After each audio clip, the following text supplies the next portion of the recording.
Olá, meus amigos, quero cumprimentá-los. Estamos falando sobre a lição número 10, a lição que fala sobre fazendo o impensável. E Isaías está agora no capítulo 52, 53, falando sobre o servo sofredor.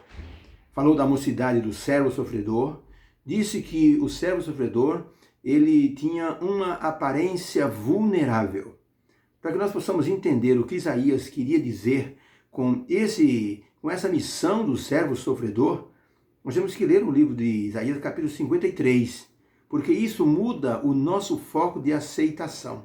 Simplesmente você ver ou ler o final da história de uma pessoa, não quer dizer que você conheça a história da pessoa, os motivos, as motivações, os propósitos que a pessoa ele se colocou, ele exigiu dele mesmo para cumprir aquela missão. Por isso Isaías, no capítulo 53, ele nos fala sobre isso. E diz aqui o seguinte, em Isaías 53, verso 2 a 9, pois ele foi crescendo como o renovo, dizia Isaías, perante ele como raiz que brota de uma terra seca, ele floresceu. E quando nós olhávamos para ele, nenhuma beleza víamos nele para que o desejássemos. No verso 3, ele era desprezado e rejeitado dos homens, era homem de dores e experimentado no sofrimento, como um de quem os homens escondem o rosto. Ele era desprezado e não fizemos dele caso algum. Verdadeiramente, ele tomou sobre si as nossas enfermidades e carregou as nossas dores, e nós o refutávamos como aflito, ferido de Deus e oprimido por Deus. Mas ele foi ferido por nossas iniquidades. E ele foi então castigado, esmagado com as nossas transgressões. Diz assim, e o castigo que nos traz a paz estava sobre ele, e pelas suas pisaduras nós fomos curados. Ele foi levado ao matadouro como uma ovelha muda perante os seus tosquiadores. Ele não abriu a sua boca. Todos nós nos achávamos como desgarrados, como ovelhas sem pastor.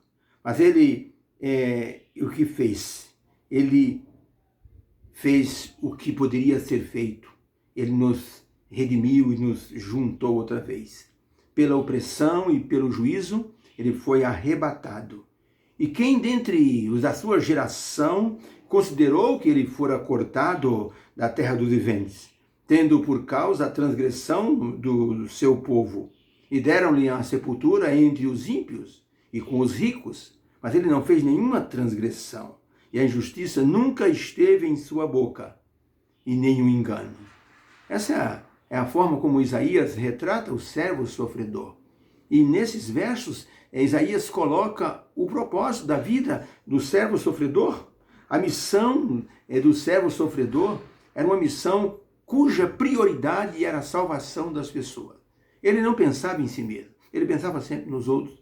Estava sempre curando, estava sempre ensinando, estava sempre trazendo conforto às pessoas, viajando, caminhando de um lado para outro, tocando em leprosos, ressuscitando mortos, levantando pessoas oprimidas pelo diabo, como paralítico, 38 anos paralítico, como a viúva de Naim com seu filho morto, em um desespero total. Então Jesus não tinha, um momento de parada. Ele estava sempre atendendo as pessoas. Era uma missão. E ele disse para os discípulos, o Filho do Homem vai ser entregue na mão dos sacerdotes, eles vão matar o Filho do Homem. Pedro disse, Senhor, de maneira nenhuma isso te acontecerá. Jesus disse, claro que vai acontecer, Pedro. Mas ao terceiro dia o Filho do Homem vai ressuscitar. E os discípulos também não entendiam a missão do servo sofredor. Por isso o profeta Isaías chegou a perguntar nas entrelinhas, por que o servo de Deus escolheu sofrer? Por que esse servo escolheu sofrer? A resposta Isaías mesmo dá. Ele escolheu sofrer porque ele tinha uma missão. Todos nós andávamos desgarrados como ovelhas que não têm pastor. E a missão do do servo sofredor era alcançar o inalcançável. Nós somos os inalcançáveis. E por isso o servo sofredor teve que cumprir a sua missão para nos alcançar. Eu me lembro de um fato ocorrido na Itália, quando o menino estava empinando pipa com o seu pai num terreno muito grande, e de repente o pai, envolvido com a pipa, não percebeu que o filho desapareceu. Viu que a pipa do menino começou a baixar, e ele olhou procurando o menino e não encontrou o menino. Disse: onde é que ele foi? Ele enrolou a pipa, a linha, e disse, chamou o menino e não houve resposta. Será que ele foi para casa? O pai voltou até em casa. Mas a esposa disse, não, ele não chegou aqui. O pai ficou mais assustado ainda. Voltou ao local. Examinou o local, o filho não estava. Onde ele teria ido? Na verdade, o menino, ao empinar a pipa e ir assim, andando para trás, para que a pipa subisse um pouco mais, havia um poço abandonado, coberto por uma touceira de capim. Quando o menino pisou, ele desceu 30 metros. Ficou entalado assim, em touceiras de capim que haviam crescido com o tempo ao longo assim, das paredes do poço. E ele ficou desmaiado. E o pai chamava e o menino, desmaiado, não poderia responder. O pai então acionou a polícia e houve toda uma busca até que um bombeiro disse, achei um poço. E iluminando, viu o menino lá dentro. E então o bombeiro chamou e o menino assim foi acordando aos poucos e então respondeu a chamada do bombeiro. O bombeiro então disse, vamos tentar tirar você daí. Mas o menino estava com assim os braços quebrados. Ele não tinha força para assim segurar uma corda. E os bombeiros então tentaram de todas as formas tirar o menino, mas não havia jeito. Tentaram descer um cesto, mas era impossível. O menino não tinha como se agarrar. E ele, então, os bombeiros resolveram fazer um poço do lado daquele poço. Examinaram ali o local e uma escavadeira começou a perfurar um poço paralelo. A ideia era fazer um poço paralelo, depois um túnel transversal para alcançar o menino. O menino estava inalcançável. Quando começaram a abrir o poço paralelo, o poço onde o menino estava começou a desbarrancar, então eles pararam com a operação. Houve uma longa espera, as pessoas se perguntando o que fazer. Foi então que o pai do menino disse, eu vou fazer uma coisa, me amarrem de cabeça para baixo, me amarrem pelos pés, eu vou buscar o meu filho. Um médico presente disse que o tempo que o pai ficaria de cabeça para baixo seria um tempo longo, quase meia hora, porque teria que descer bem devagar. No mínimo 20 minutos, e o cérebro humano não aguenta ficar tanto tempo assim, o sangue descendo para baixo e a circulação não seria boa. A pressão poderia baixar e o pai poderia desmaiar e poderia ter um colapso. O pai disse, não importa, eu tenho que alcançar o meu filho. Amarraram então esse pai pelos pés e foram descendo devagarinho até que o pai chegou perto do menino. E o inalcançável foi alcançado. Ele segurou o menino pelas axilas, deu o sinal e os bombeiros foram levantando ele devagarinho por uma rodana, como se fosse o sarilho de um poço, até que chegou lá em cima, e então o pai pôde então segurar o filho, os bombeiros seguraram o menino. O inalcançável estava alcançado. O Senhor Jesus fez o mesmo, precisava alcançar o inalcançável, que era o ser humano pecador.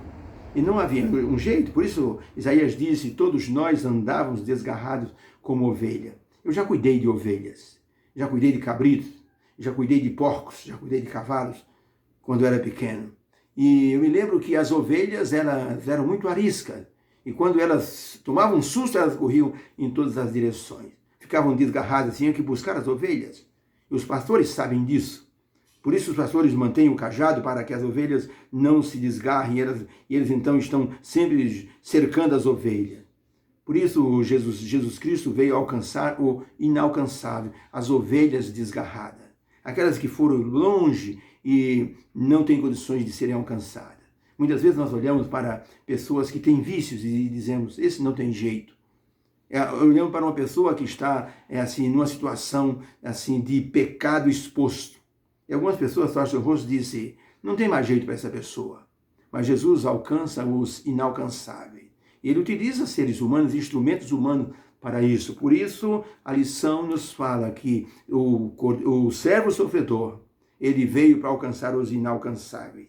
Quem olhasse para o Messias na cruz e não entendesse a dinâmica assim divina, acharia que Jesus era o pior dos culpados. Assim como os amigos de Jó olharam para Jó, que tinha uma condição maravilhosa, rica, uma missão, uma situação assim estável, de repente Jó se tornou uma pessoa assim, no meio de cacos, cheio de feridas, uma situação degradante. Os amigos de Jó diziam para ele: quem sabe você tem algum pecado e você precisa pedir perdão a Deus? A situação de Jó levou à interpretação de que ele era o pior dos pecadores. Por isso, quem olhasse para Jesus na cruz poderia ter uma ideia errada.